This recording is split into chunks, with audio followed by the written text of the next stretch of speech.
لك شيئا. ربما بعض الأطراف المصرية وأنت منهم ربما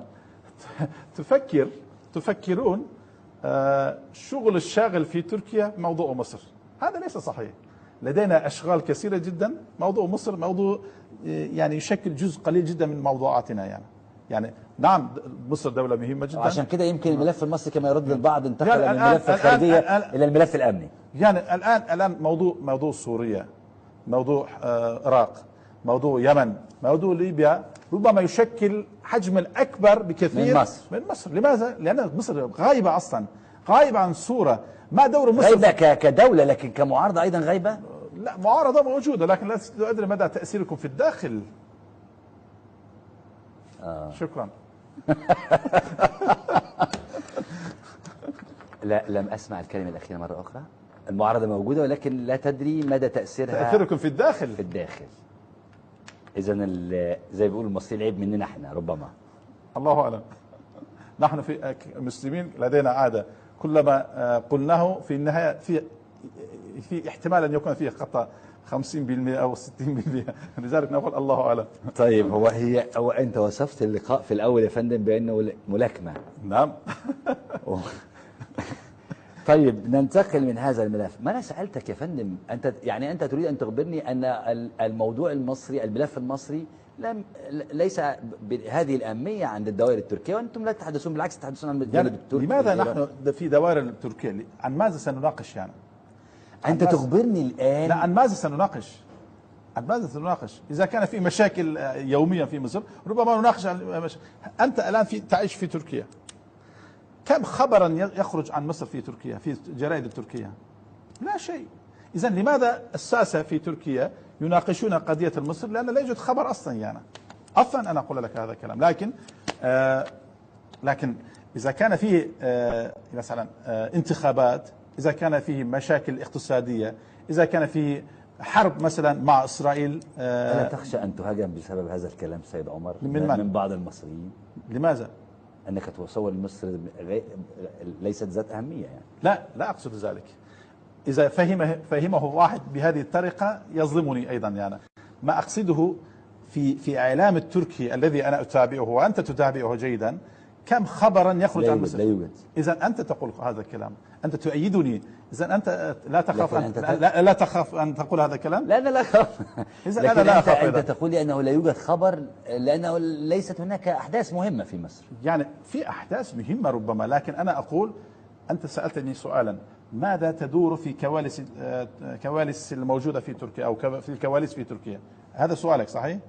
أنا أقول إذا لم يأتي خبرا أو إذا لم يكتب منشط خبر خطير ومهم عن مصر، مثلا إذا كان في مشاكل في سيناء يأتي خبر. عشان كده الخارجية التركية طلعت بيان استنكار أو بيان يعني عزاء لمن سقطوا في سيناء من الجنود المصريين. طبعا يعني نحن لا نريد أحد يسقط. بس ده أول مرة أشوف بيان للخارجية التركية كده، أول مرة أراها مثل هذا البيان. أليس هذا صحيحا؟ نحن في نهاية سقط كثير من الجنود المصريين في سيناء، لم أرى بيان إلا في الآونة الأخيرة من الخارجية التركية، وكان بيان مهم يعني. لماذا تفسر ذلك؟ ربما هو ضغط خليجي على تركيا أن تصدر لا، بالعكس تماما. نحن نهتم بوطنية الجيش المصري. مع كل هذه المشاكل الموجودة يجب أن تبقى الجيش المصري وطنيا، ويجب أن تقف مع الشعب، يجب أن لا تزعزع، يجب أن لا تتراجع عن قوتها العسكرية والإقليمية. أيوة، الجنود يتساقطون في سيناء من 3 سنوات. لماذا لم نرى ولا بيان من الخارجية التركية إلا في الآونة الأخيرة؟ تأخروا والآن تحسنوا في موقفهم يعني. إذن هذا البيان بيان سياسي وليس أخلاقي. إذا تأخروا أخطأوا يعني، هذا معناه أخطأوا يعني. بمعنى هل أنت تريد يعني أنت كمصري تريد أن يسقط المصريون الشهداء يوميا في هذا؟ إذا كان مفروض أن يكتبوا يعني يعلنوا أكثر، لكن ربما هناك مواقف، هناك تغير حتى في بعض المواقف. أستاذ يعني وزير الخارجية وربما غزل من بعيد يعني. كيف؟ ربما غزل من بعيد، ربما محاولة لفتح صفحة جديدة للعلاقات عن طريق عزاء. هو إن دل وإنما يدل على أن تركيا لا تقف مع الإرهاب، ليس أكثر. سيدي الفاضل، إذا كان هذا الجنود المصريين يتساقطون في سيناء من 3 سنوات. لا، إذا كان تركيا يعني إذا كان مصر تعتبر هذا إرهاب، أكيد الحكومة المصرية أو الجيش المصري يعتبرها إرهاب، لذلك يحارب هؤلاء. وتركيا ضد الإرهاب في كل مكان، ليس فقط في تركيا وليس في مصر، عفوا في العراق وما إلى ذلك. لذلك تركيا تأخرت، ربما كان المفروض أن يقول هذا من البداية ربما. وربما هذا هي ثمار أو إحدى ثمار عودة العلاقات الخليجية التركية في الفترة الأخيرة. ما الضير فيها؟ لماذا أنت انزعجت كثيرا من أنا لم أنزعج، أنا أسأل فقط. كأنك يدل على أنك انزعجت. على العكس، أنا بحاول أفسر لماذا ظهر البيان في هذه الفترة. لا جيد أنهم أصدروا بيانا. أنا لم أرتضي بإجابة أنه تأخروا فقط. أنا أحاول أن أبحث عن سبب. أنهم أصدروا بيانا. جيد. هذا جيد. أنا بسأل ما السبب وراء هذا البيان. ولو متأخرا. أنا بسأل ما السبب غير التأخير، ما السبب وراء هذا البيان؟ يعني تركيا تقف ضد الإرهاب في كل مكان. طيب نتحدث عن الحقيقة. يعني كثير من الناس المتابعين لما يحدث في الموصل بيشكروا أو يعني يقفوا إلى جانب الدور التركي، لأن الموصل تنتظر مذبحة إذا دخل فيها الشيعة. يعني إلى أي مدى ممكن أن تواصل تركيا موقفها من الموصل أو في الموصل؟ يجب أن نعرف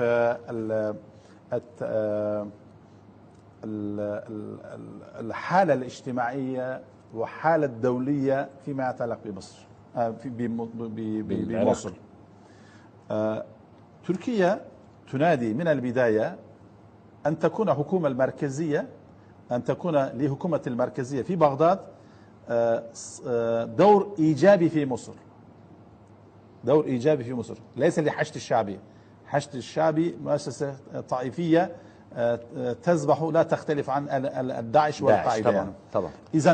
إذا كان حشد الشعبي بعيد عن الموضوع وفي تفاهم بين القيادات المحلية في موصل التي ترضى بمجيء الحكومة المركزية في موصل، بالتفاهم مع العشائر الموجودة في موصل وبالتفاهم مع القوات الدولية، التحالف الدولي، وتركيا موجودة فيها، لا ضير فيها.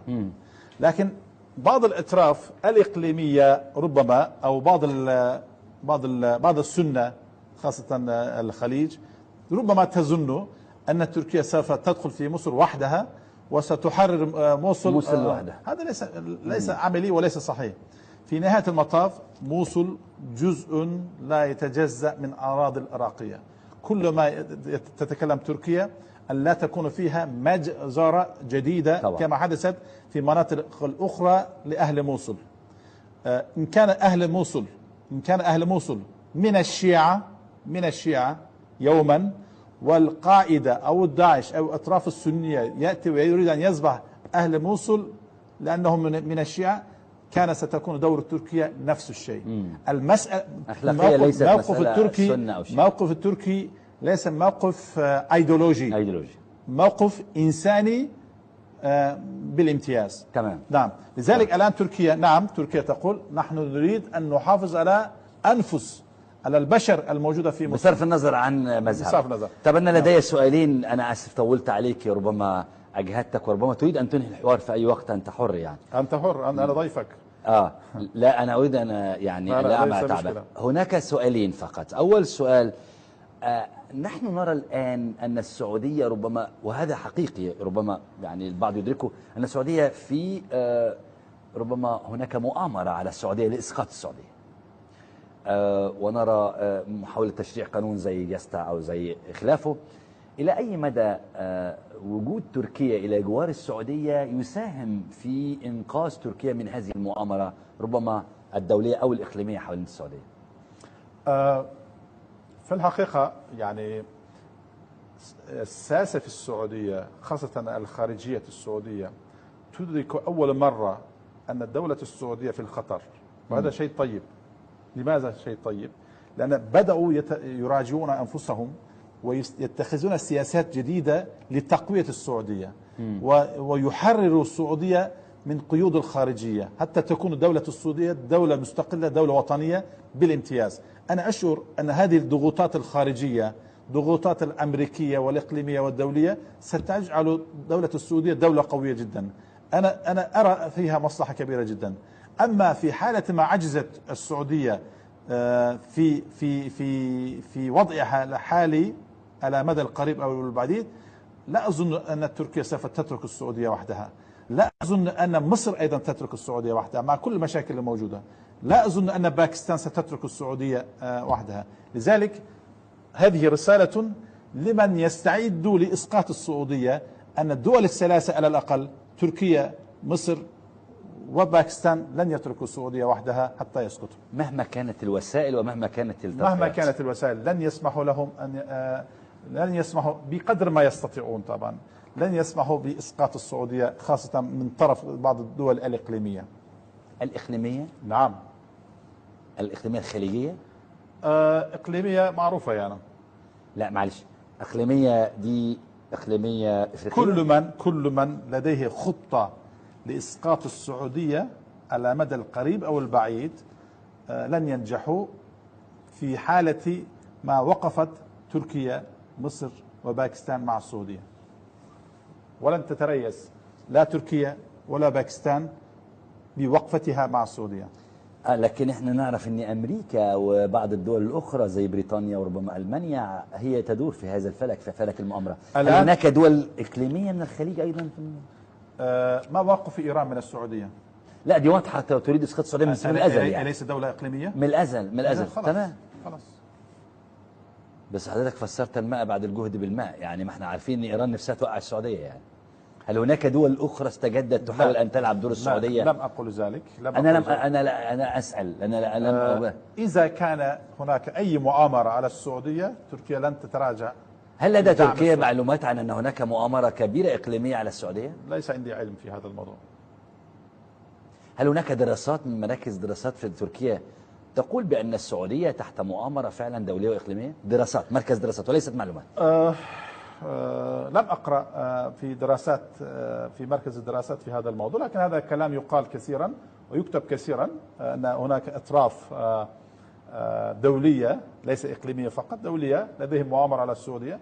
لكن هذا الذي أقول يعني أن السعودية سوف تخرج من هذه الأزمة بأقوى بكثير إن شاء الله. إن شاء الله. السؤال الأخير لحضرتك بعد. أن السعودية لما نتكلم عن السعودية نحن لا نتكلم فقط عن السعودية كدولة وطنية أو القومية، نحن نتكلم عن مناطق مقدسة، وهذه المناطق المقدسة تمثل 1,700,000,000 نسمة في العالم. تمام. لذلك لا باكستان ولا تركيا ولا مصر مهما كانت علاقات المصرية السعودية كذا وكذا لن تتركوا السعودية وحدها. كويس. نحن ننتظر إذن في المستقبل القريب محاولة تركيا لإصلاح ذات البين بين السعودية ومصر. دور السعودية ستكون في إصلاح العلاقات التركية المصرية أيضا بشكل كبير. لم أسمع معنا مرة أخرى من فضلك. بالمقابل ستكون دور السعودي أيضا في إصلاح العلاقات المصرية التركية أيضا كبير يعني. وعلى حساب مين بقى؟ مين اللي هيدفع الفاتورة؟ لا لمصلحة الشعب المصري يعني بإذن الله. سؤال أخير من حضرتك بعد هذا اللقاء، نصيحتك كسياسي للمعارضة المصرية التي أنت وصفتها بأنها ليس لديها تأثير في الداخل. لا هذا يعني أنت تفسر ما أقوله يعني. أنت وصفتها كذلك، أنت قلت أنها ليس لديها تأثير في الداخل. لا أنا لم أقل معارضة، أنا قلت تأثيركم في الداخل يعني. نحن المعارضة. طيب إذا أنت دورك ربما كثير أو قليل، أنتم تحددون. أنت وصفت دوري بأنه ليس كثيرا طيب في الداخل. أنت ربما أكثر من له تأثير في الداخل. إن كنت أنت معارضة أنت أخضر واحد في المعارضة يعني. على كل حال لابد على المعارضة أن يصنعوا يعني أن يصنعوا مشروعا حضاريا مصريا موحدا لمستقبل مصر، ويبلوروا ماذا يريدون في المستقبل القريب والبعيد في مصر. يعني لا بأس أن يكون فيها أمنيات عالية جدا جدا، لكن يجب أن يتعاملوا في الواقع أيضا يعني لا نبقى في المثاليات دائما ونتأخر في تدخل في الأحداث. أنا أريد أن أسمع يوميا مشروعا حضاريا من المعارضة المصرية، كيف يفكر، كيف يريد أن يقوم بالنهضة شعبوية في مصر لتطوير مصر يعني مشروعات لنهضة مصر. نهضة مصر. أريد أن أسمع هذا الكلام حتى يسمع الشعب المصري أيضا، حتى يراهن على المعارضة على مدى البعيد أن فعلا معارضة الشعب المصري ينتظر المعارضة على أنهم هم الذين سينقذون مصر من الوضع الحالي طيب حاليا ما هي نصيحتك السياسية للمعارضة؟ أنا لست بمقام أن أنصح لهم، لكن هذا الذي أقول أريد من المعارضة أن تضعوا لنا جميعا مشروع حضاري لإنقاذ مصر من الوضع الحالي طيب قبل أن نختم هذا اللقاء، أنت سألتني على الهواء أمام الناس، هل تدري كم مرة التقى قادة الإخوان بالرئيس أردوغان؟ وأنا أخبرتك بأنها ربما مرة أو مرتين سؤالي هنا حتى أختم هذا اللقاء، لماذا لا يتعدد اللقاء بين الرئيس أردوغان وبين قادة الإخوان في تركيا؟ يعني هناك شيء ما لا شوف، ليس هذا ما أريد أن أقول. الإخوان له أجندته، له برنامجه، وأنتم لكم برامجكم وأجندتكم. أنت كم مرة التقيت مع أردوغان وأنت ولا مرة؟ إذن أنت متهم على أنك تلتقي مع الإخوان كأنك جند من أردوغان. أنت متهم، وهذا ليس صحيح. هذا الذي أقول أمام الشعب بكل الصراحية وبكل شفافية.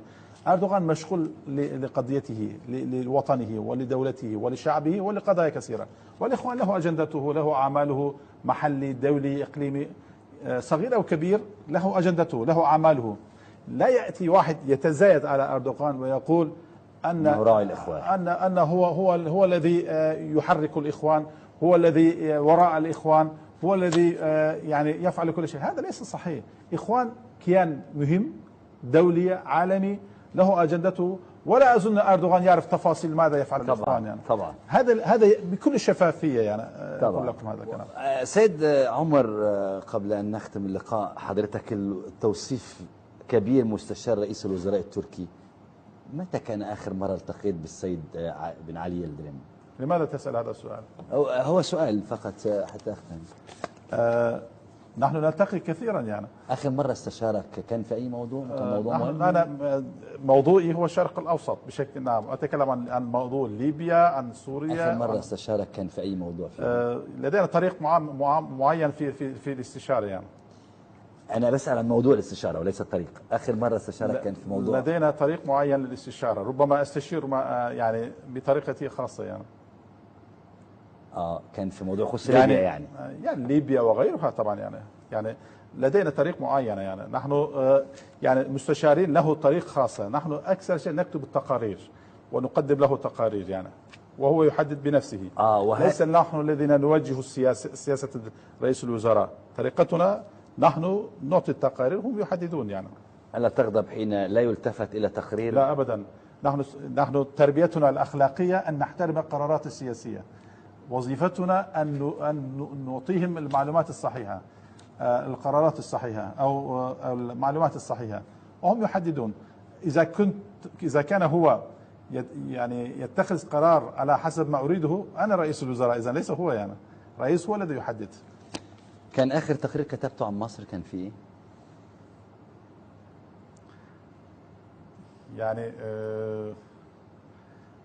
لماذا تسأل هذا السؤال أنا لا يوجد ضيف يسألني لماذا تسأل هذا السؤال. هو يرفض، هو يجيب أو لا يجيب، لكن لا يسأل لماذا. لا أجيب على هذا السؤال. إذا كان لدي حرية لا أجيب. لا لديك حرية طبعا. إذا شكرا. لكن لا تسألني لماذا أسأل، لأن دوري أن أسأل. طيب أهلا وسهلا. لكن لم تكتب شيء عن مصر في تقرير ليك، آخر تقرير؟ أنا أخبرتك عن موقفي، عن رأيي. تمام. معنى هذا الذي جاء في التقرير إذا التقرير لا يختلف عن هذا تمام. طيب أنا بحترم عدم إجابتك في سؤالين، سؤال ماذا كان في التقرير، وسؤال ماذا يدور في الدوائر السياسية. لكن دون السؤالين دول حضرتك أجبتي بمنتهى الصراحة. لا، أنا أجبت على كل أسئلتك. أجبت على أسئلتك. ربما أنت لم ترضى بالأجوبة، وهذا موضوع آخر. ربما أنت تبحث عن صيد في ماء الأعكر أنت، لكن لم تجد هذا الصيد، لم تجده كما تريده. لكن المشاهدون يفهمون أنني أجبت على سؤالك بشكل جيد. سيد عمر فاروق، واحد من أمتع اللقاءات اللي عملتها في حياتي كان هذا اللقاء. لا استغفر الله. أنا استمتعت جدا بالحوار مع حضرتك. أهلا وسهلا. وأسألك العفو والعذر إذا كان ورد مني كلمة أو ضغط في اتجاه ما، لكن كان هذا دوري في هذا. أنا أعترف ليس من عادتي أن أدخل مع مقدم البرنامج يعني بالمتاهات إن صح التعبير بهذه الطريقة، لكن أنت رجل تختلف عن باقي المقدمين في الحقيقة، وأنا لا أفعل ذلك كما تفعله أنت، يعني ولا أحبذ أن يكون اتجاه معاكس بهذه الطريقة، لكن أنت لطيف جدا. أشكرك. تستطيع أن تخرج الخزائن من المخاطب بشكل لطيف. أنا أهنئك وأؤيدك بهذا الموقف. يعني صحيح أننا يعني دخلنا في بعض المناقشات لكن لم ننزعج من بعضنا، هذا شيء طيب. وأنا أعتقد أن وجودك في هذه الحلقة شرف لي أنا، وواحد من أفضل الحلقات اللي أنا أو أحد أفضل الضيوف اللي أنا تحاورت معهم. سيد عمر بشكرك جدا. شكرا جزيلا. وعلى وعد بتكرار اللقاء، ودائما نسأل الله أن يعني يحفظ تركيا ويحفظ السعودية ويحفظ دول السنة ويحفظ مصر. ويحفظ مصر طبعا في مواجهة الخطر.